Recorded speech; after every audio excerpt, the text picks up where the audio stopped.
तो दो टॉपिक हमको यहाँ पे कवर करना है। पहला हमको मनी कवर करना है, मनी के बारे में पूरी बात करेंगे कि व्हाट इज मनी। और आज जो हमारा मनी है दैट इज पेपर मनी, या आज हम लोग ई इलेक्ट्रॉनिक मनी तक हम लोग आ गए हैं। तो किस तरीके से उसका इवेल्युएशन हुआ, पहले कैसे, फिर क्या हुआ, क्यों हमें मनी की रिक्वायरमेंट हुई, ये सारा मनी रिलेटेड है। उसके बाद में फिर हम लोग टॉपिक की बात करेंगे सप्लाई ऑफ मनी। दोनों ही टॉपिक पे आपके क्वेश्चन बनते हैं, लेकिन जनरली 3 मार्क्स तक का क्वेश्चन बनता है। 6 मार्क्स तक के क्वेश्चन इसके अंदर चांसेस कम है। चलिए अब बात करते हैं कि मनी इससे पहले क्या। मनी से पहले जब सिविलाइजेशन हमारी शुरू हुई थी, जब हम लोग बार्टर सिस्टम। बिल्कुल बिल्कुल बिल्कुल, जब हम लोग ये समझने लगे कि नहीं, हम इतना ग्रो कर लेते हैं कि हमारे पास में अपने अलावा, अपना जो कंजम्पशन है उसके अलावा भी हमारे पास में सरप्लस बच जाता है। तो जब जब वहाँ पे सिविलाइजेशन को ये लगा कि भाई हम लोग जो भी अपना एक्टिविटी कर रहे हैं, चाहे फार्मर क्रॉप ग्रो कर रहा हो, या फिर कोई हंटिंग करके मीट या लेदर जो है एक्वायर कर रहा हो, या फिर कोई कैटल बियरिंग का काम कर रहा हो, फिशरी का काम कर रहा हो, जो भी पर्सन जो भी प्रोडक्टिव एक्टिविटी कर रहा था, वो सबसे सबसे पहले तो वो अपने सेल्फ कंजम्पशन के लिए करता था।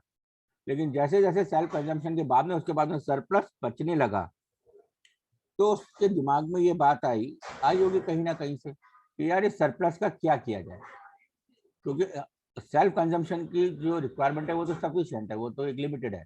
तो उसने क्या करा, शुरू में हुआ होगा, 2 जने मिले होंगे, 2 जनों से बात शुरू हुई होगी, इसके पास में कुछ सरप्लस होगा, इसके पास में कुछ सरप्लस होगा। मान लीजिए इसके पास में जो है वो लेदर अवेलेबल है, इसके पास में जो है वो फूड आइटम्स अवेलेबल थे, दोनों ने आपस में एक्सचेंज कर लिया। तो ये एक्सचेंज फिर धीरे धीरे धीरे धीरे बढ़ता चला गया, और फिर हमने इसको एक नाम दिया, that is called as barter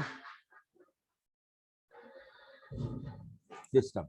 और यकीन मानिए ये बार्टर सिस्टम बहुत बहुत पहले शुरू हुआ, पर आज भी इकोनॉमी के अंदर, आज भी हमारे आसपास लोगों में, हम लोगों में, सोसाइटी के अंदर, हमारे रिलेटिव्स के अंदर बार्टर सिस्टम देखने को मिल जाता है। बताइए, मिलता है या नहीं मिलता है बार्टर सिस्टम?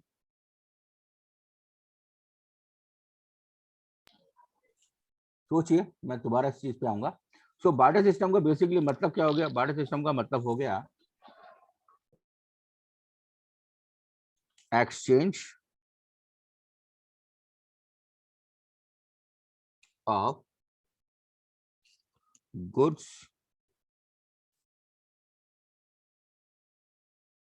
फॉर अदर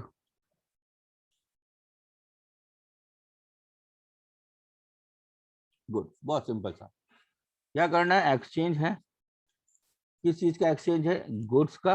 किसके बदले में? गुड्स के बदले में। ठीक है। सर्विसेज में यहाँ पे नहीं ले रहा हूँ, क्योंकि जब आप बार्टर सिस्टम की बात कर रहे हैं तो मुझे नहीं लगता वहां पे सर्विसेज का इतना ज्यादा कोई इवेल्युएशन हुआ होगा। पर हाँ, हम गुड्स एंड सर्विसेज को एक साथ ही कंसीडर कर लेते हैं अभी। आज के प्रोसेस के अंदर तो सर्विसेज में बार्टर सिस्टम ज्यादा होता है। ठीक है, आऊंगा मैं उस टॉपिक पर भी। तो बेसिकली ये सिंपल सा मेरा मीनिंग हो गया कि अगर आपसे पूछा जाए कि व्हाट इज बार्टर सिस्टम, तो barter system is exchange of goods for other goods. और जिस इकोनॉमी में बार्टर सिस्टम चला करता था, उस इकोनॉमी को क्या बोलते हैं? Barter economy. एक और नाम है इसका, और commodity to commodity economy. Commodity to commodity economy. बहुत बढ़िया, सी टू सी इकोनॉमी।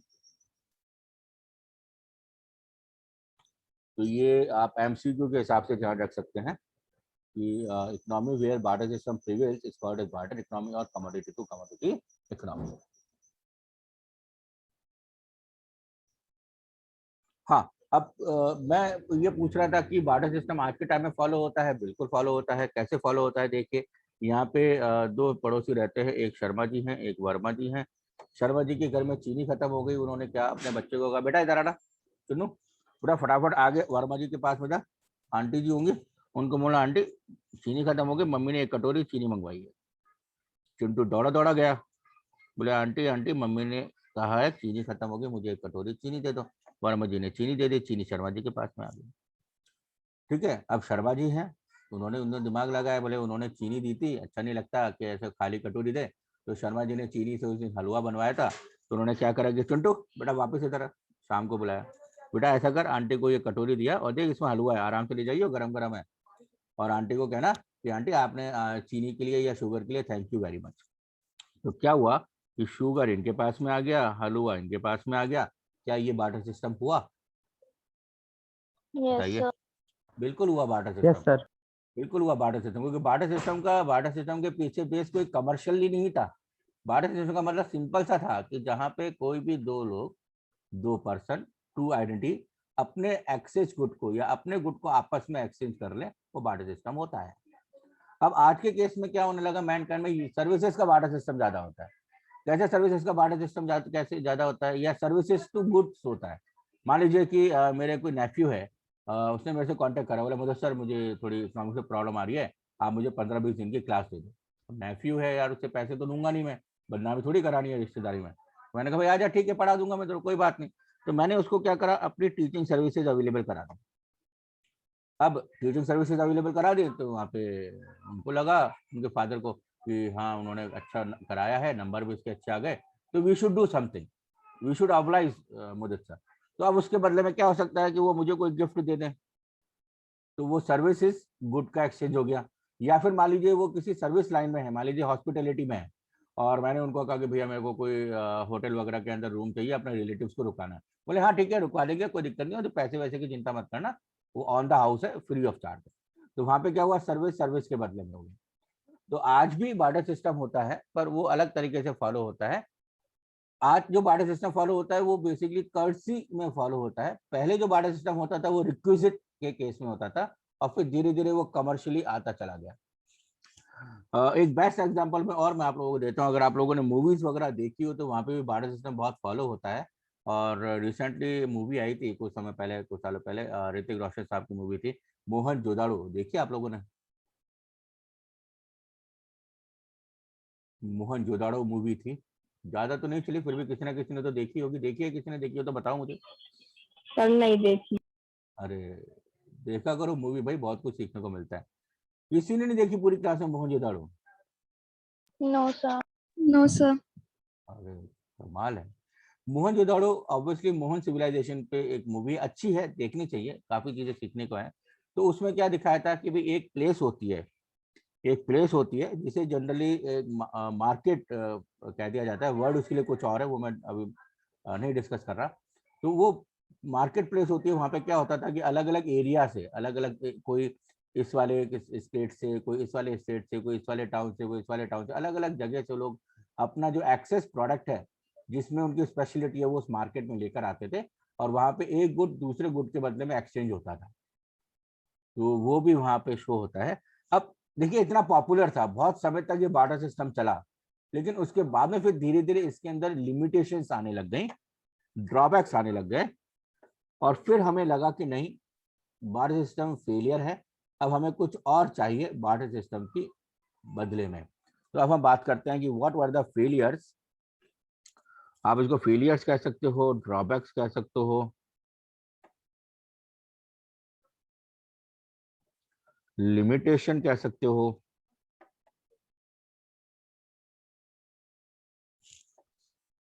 डिफिकल्टीज कह सकते हो।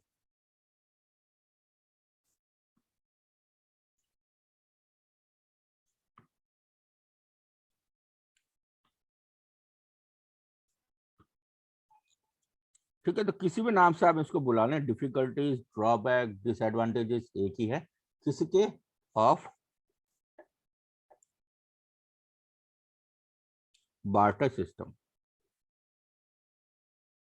कि भाई जब बार्टर सिस्टम इतना सक्सेसफुल चल रहा था, सब चीजें अच्छी चल रही थी, तो क्या कारण हुआ, क्या वजह बनी कि हमारा बार्टर सिस्टम फेलियर पे आ गया? क्यों हमें कुछ एक नए सिस्टम, कुछ नई चीज की हमें रिक्विजिट थी? सबसे पहला इसके अंदर आता है, और सबसे इंपॉर्टेंट जो ड्रॉबैक था, that was lack of double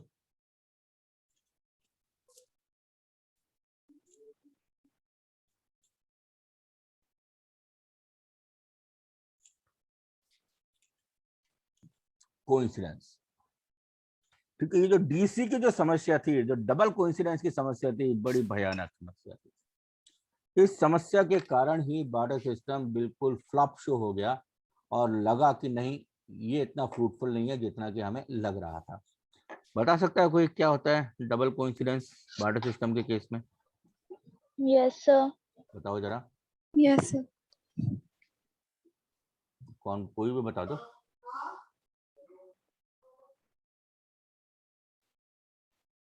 sir बताओ, कौन बता एग्जांपल रहा? दे दूं? हाँ, कैसे भी दे दो, कोई दिक्कत सर इफ अगर किसी फार्मर को शूज चाहिए और उसके पास वीट है, तो उसको वैसी रिक्वायरमेंट के लिए कोई पर्सन चाहिए होगा जिसको ऐसी एक्सचेंज करनी होगी। नहीं। आधी बात हुई है, ये आधी बात है, पूरी बात और कोई दूसरे जना और कौन बता रहा था?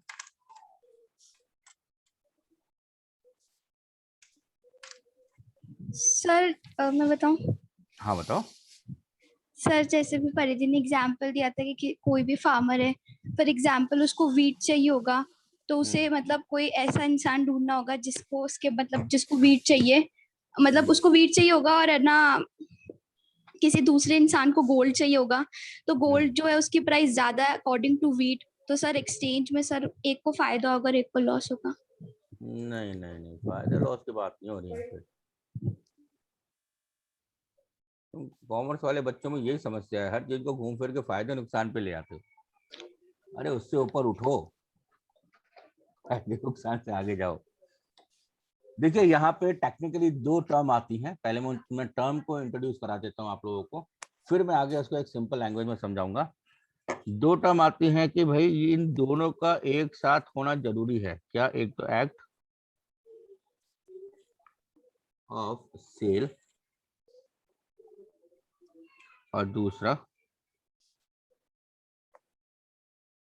Act of purchase. ये जो दो टर्म है ना, act of sale and act of purchase, इनका एक ही समय होना जरूरी है। अगर ऐसा है तो ट्रांजैक्शन हो जाता था, अदरवाइज नहीं होता था। तो थोड़ा इसको समझे हम लोग क्या मतलब होता है। देखिए बार्टर सिस्टम के लिए क्या जरूरी होता था, बार्टर सिस्टम के लिए ये जरूरी होता था कि जो भी दो लोग हैं आपस में जो गुड्स एक्सचेंज करना चाहते हैं, मान लीजिए ये एक पर्सन है, ये दूसरा पर्सन है, ठीक है, ये दोनों अपने गुड्स एक्सचेंज करना चाहते हैं। इसके पास में एक्सचेंज करने के लिए है वीट,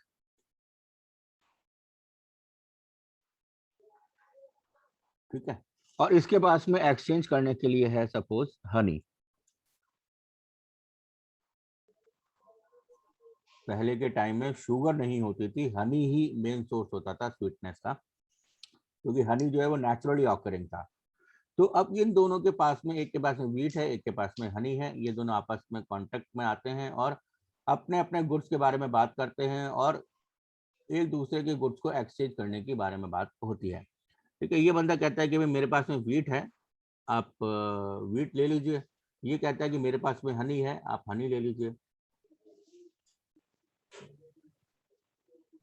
पर समस्या क्या है कि ये बंदा कहता है कि भाई मैं वीट तो तभी देना चाहूंगा जब कोई मुझे वीट के बदले में मिल्क दे दे, ठीक है। और ऐसे ही ये हनी वाला ये कहेगा कि नहीं, मैं भी हनी तभी दूंगा जब कोई हनी के बदले में मुझे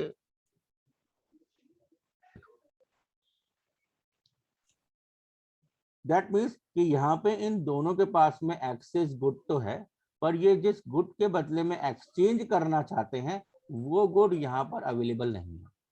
अब चाहे तो ये केवल दोनों के केस में हो सकता है कि दोनों को ही अलग अलग गुड चाहिए, या किसी एक के केस में भी हो सकता है कि किसी एक को गुड चाहिए। फॉर मान लीजिए कि हनी, ये तो जो है हनी के बदले में वीट लेने के लिए तैयार है, इसकी कोई रिक्वायरमेंट नहीं है, हनी के बदले में वीट लेने के लिए तैयार है, लेकिन ये जो बंदा है ये तभी देगा जब मिल्क मिले। अब मिल्क तो है नहीं इसके पास। अब यहाँ पर क्योंकि दोनों की म्यूचुअल अंडरस्टैंडिंग सेम नहीं है, म्यूचुअल रिक्वायरमेंट जिसे कहा जाए वो सेम नहीं है, इसलिए यहाँ पे ये ट्रांजैक्शन पॉसिबल नहीं होगा। तो इसलिए हमने कहा कि यहाँ पर अगर एक्ट ऑफ सेल और एक्ट ऑफ परचेज, कि जो बंदा जो बेचना चाहता है साथ में जो वो खरीदना चाहता है वही अपोजिट, ये दोनों अगर सेम होंगे तो बार्टर सिस्टम पॉसिबल होगा, अदरवाइज बार्टर सिस्टम पॉसिबल नहीं होगा।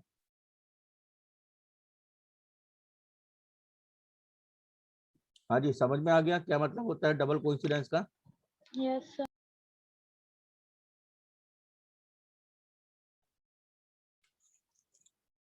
सेकंड प्रॉब्लम जो आती है हमारे सामने कि चलो डबल कोइंसिडेंस तो हो गया कि ये दोनों आपस में ये दोनों एक्सचेंज करने के लिए तो तैयार हो गए, मतलब दो लोग मिले, दोनों लोग अपने अपने गुड्स को एक्सचेंज करने के लिए तैयार हो गए। पर दूसरी समस्या आ गई, जो अभी समस्या मुझे हर्षिता ने बताई थी। क्या समस्या आई? वो समस्या आई लैक ऑफ कॉमन मेजर। हाँ, common major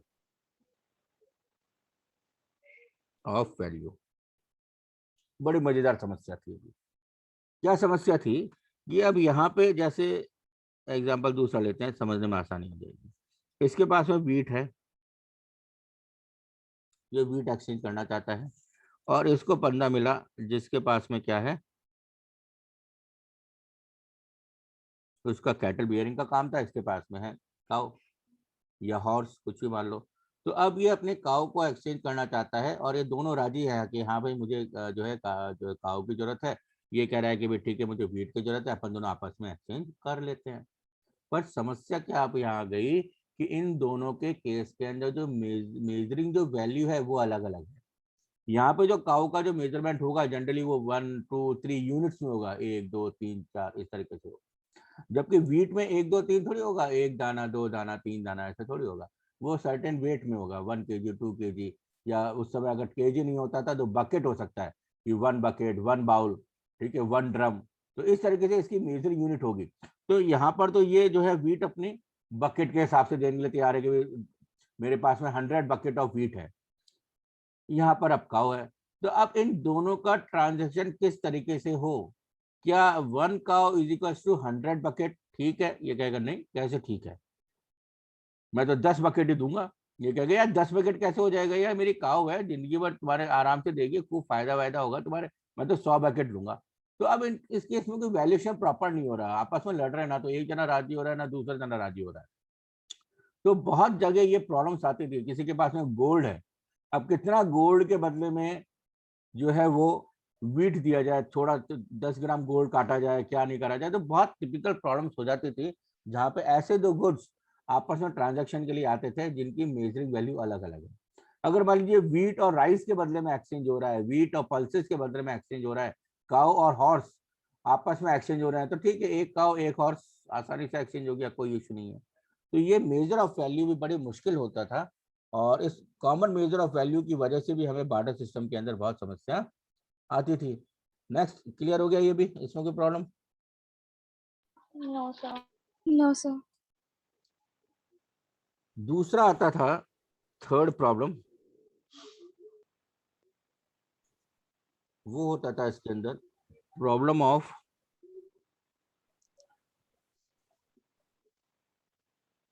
store of value, problem of store of value. अब problem of store of value जो है वो जुड़ी भी है किस चीज से, वो है आपके परचेजिंग पावर से।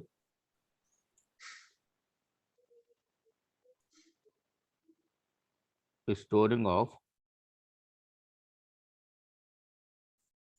परचेजिंग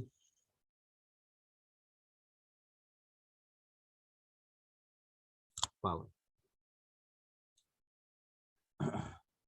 ठीक है जी, अब देखिए स्टोरिंग ऑफ परचेजिंग पावर से क्या मतलब होता है कि एक फार्मर है, फार्मर ने मानसून अच्छा हुआ, अच्छे होने की वजह से इसकी क्रॉप अच्छी हुई, और इसने राइस का अच्छा प्रोडक्शन करा। दैट मीन्स इसके पास में इतना सरप्लस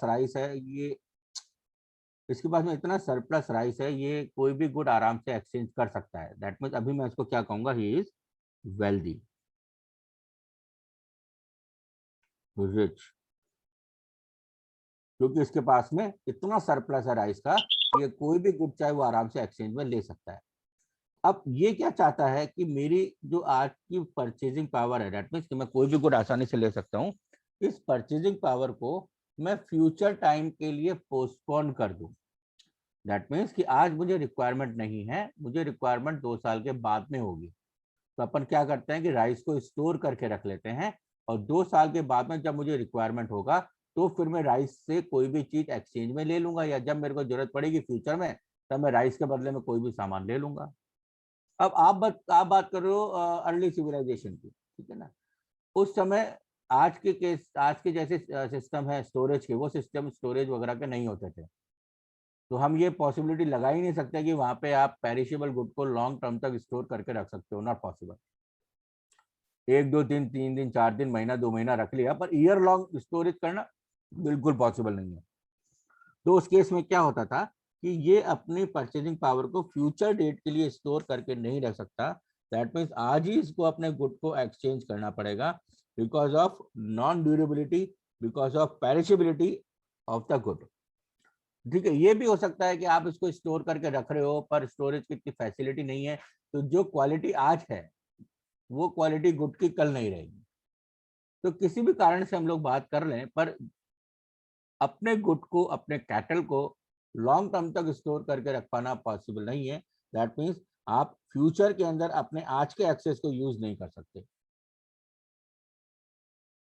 सो हम सिंपली कह सकते हैं क्या कि goods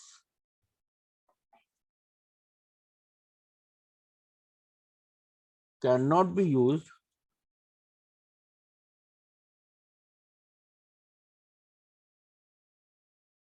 goods cannot be used to store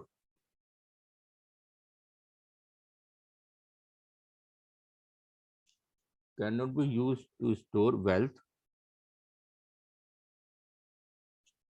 for future use।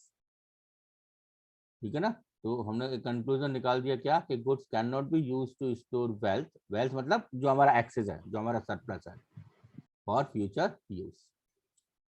इसी की वजह से मेरे पास फोर्थ प्रॉब्लम और आ जाती थी। फोर्थ प्रॉब्लम और आ गई, क्या प्रॉब्लम आ गई कि लैक ऑफ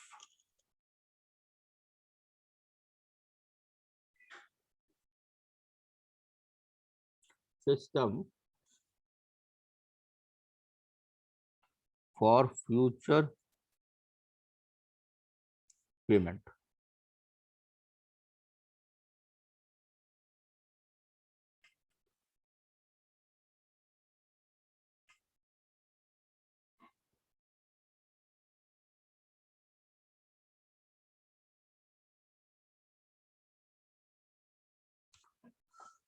ठीक है, फ्यूचर पेमेंट का मतलब कि अगर आज मैंने कोई ट्रांजैक्शन करा है और मैं उसका पेमेंट फ्यूचर डेट पे करना चाहता हूँ, तो वो फ्यूचर डेट में जैसे आज पॉसिबल हो जाता है, क्रेडिट सिस्टम आज जो इतना पॉपुलर है कि हम आसानी से अपना पेमेंट 2 या 3 महीने के बाद में पे कर सकते हैं, क्रेडिट फैसिलिटी जो आज सारा चल रहा है, ये सब इसी वजह से है, बिकॉज फ्यूचर पेमेंट पॉसिबल है।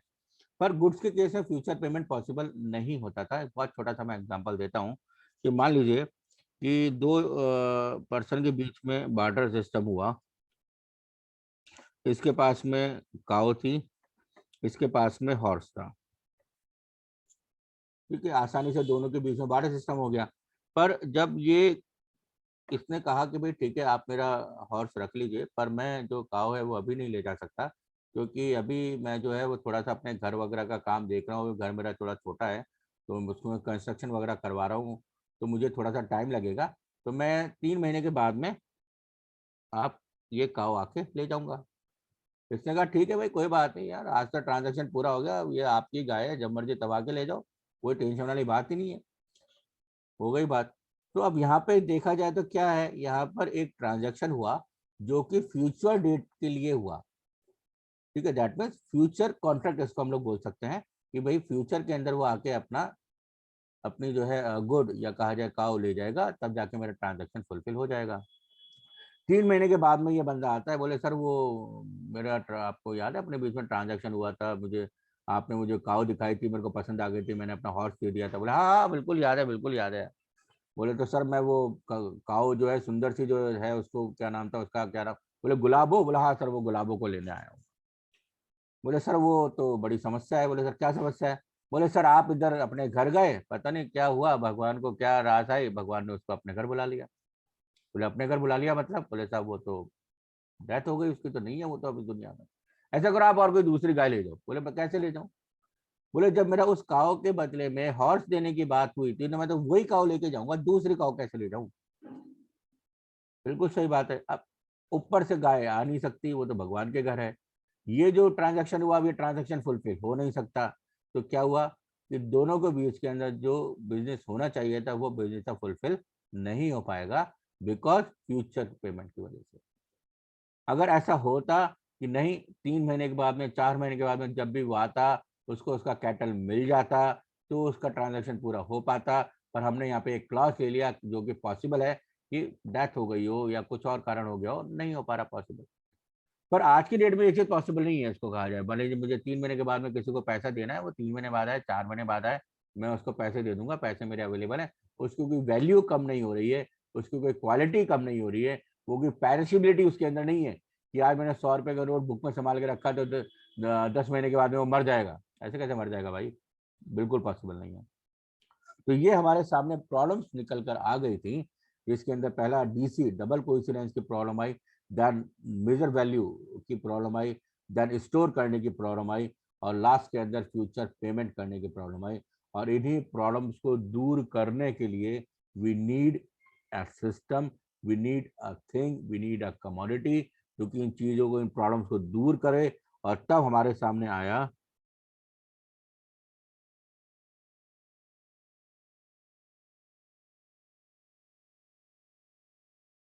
Money.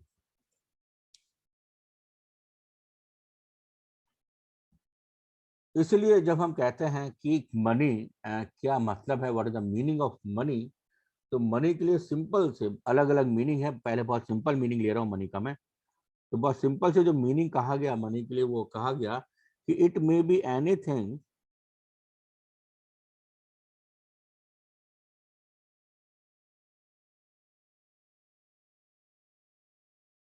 It may be anything chosen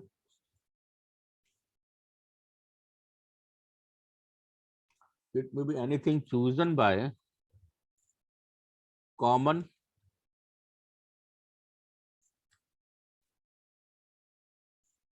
consent as a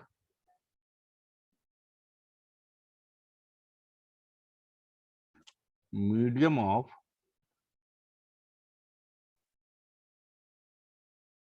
exchange। ठीक है, देखिए कितनी बढ़िया बात कही यहाँ पे, कितने ब्रॉड वे में मनी को यहाँ डिफाइन कर दिया, बहुत सिंपल वर्ड्स में, कि मनी कैन बी एनीथिंग। आप किसी को भी मनी मान लो, कोई जरूरी नहीं है कि हमें जो पेपर है, 1000 रुपए का नोट है, 2000 रुपए का नोट है, 500 रुपए का नोट है, 10 रुपए का कॉइन है, उसी को मनी मानना है। नहीं नहीं नहीं नहीं नहीं, हम आपको भाग के रख ही नहीं रहे। एनीथिंग कैन बी मनी, पर उसके साथ में एक कंडीशन है। वो क्या है? कि इट इज चूजन, सब लोगों ने उसको चूज किया हुआ हो, किसके लिए? As a medium of exchange. मतलब कोई भी ऐसी चीज जिसके बदले में कुछ भी आराम से एक्सचेंज किया जा सके, उसको कॉमनली एक्सेप्ट किया गया हो, उसको हम लोग मनी मान लेंगे। ठीक है, फॉर एग्जाम्पल बिटकॉइन, बिटकॉइन आया था अभी, ठीक है।